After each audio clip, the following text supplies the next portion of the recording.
Mengapa Obed-Edom bisa begitu diberkati? Apa rahasia hidupnya?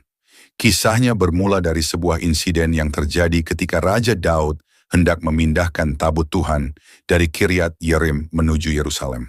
Tabut yang kudus itu diletakkan di atas kereta lembu. Saat lembu tergelincir, Uza, salah seorang anak Abinadab yang berjalan di samping tabut, menyentuh tabut itu, dan seketika itu juga mati. Kejadian ini membuat Daud menjadi takut, sehingga ia menunda pemindahan tabut itu ke Yerusalem. Dalam 2 Samuel 6 ayat 10 dituliskan, sebab itu Daud tidak mau memindahkan tabut Tuhan itu ke dalam kota Daud, tetapi membawanya ke rumah Obed-Edom, orang Gad itu. Lalu, siapa sebenarnya Obed-Edom? Obed-Edom adalah seorang Lewi, keturunan Korah, dari keluarga penjaga gerbang dan pemain musik di Bait Allah.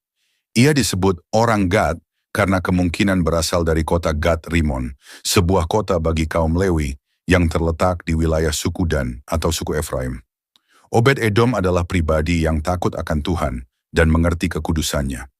Saat orang lain gentar, ia justru membuka pintu rumahnya bagi tabut Allah. Alkitab kemudian mencatat dalam 2 Samuel 6 ayat 1, Tuhan memberkati Obed-Edom dan seisi rumahnya. Selama 3 bulan tabut Allah berada di rumahnya, rumah itu mengalami lawatan Tuhan yang luar biasa. Berkat, damai sejahtera, dan kemuliaan ilahi memenuhi keluarga itu. Apa kuncinya?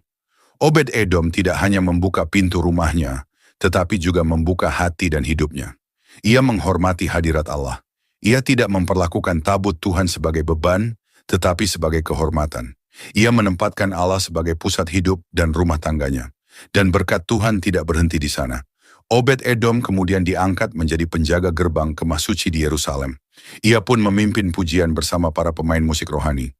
Keturunan Obed-Edom dicatat dalam sejarah sebagai orang-orang gagah perkasa yang setia melayani Tuhan. 1 Tawarikh 26 ayat 4-8. Lalu, apa yang bisa kita pelajari dari kisah ini? Tabut Tuhan menggambarkan hadirat Tuhan, dan kita adalah gambaran rumah yang akan ditempati oleh hadirat itu.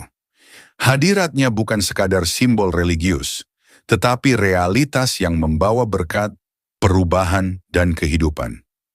Ketika kita membuka hati, menerima Dia sebagai Tuhan dan Juru Selamat, serta menghormati hadiratnya dalam hidup kita, seperti yang dilakukan Obed-Edom, maka bukan hanya kita yang mengalami berkat, tetapi seluruh rumah dan generasi kita pun akan turut menuai kasih karunia-Nya. Mari kita menjadi seperti Obed-Edom, mau membuka diri dan menerima Tuhan masuk dan tinggal dalam hidup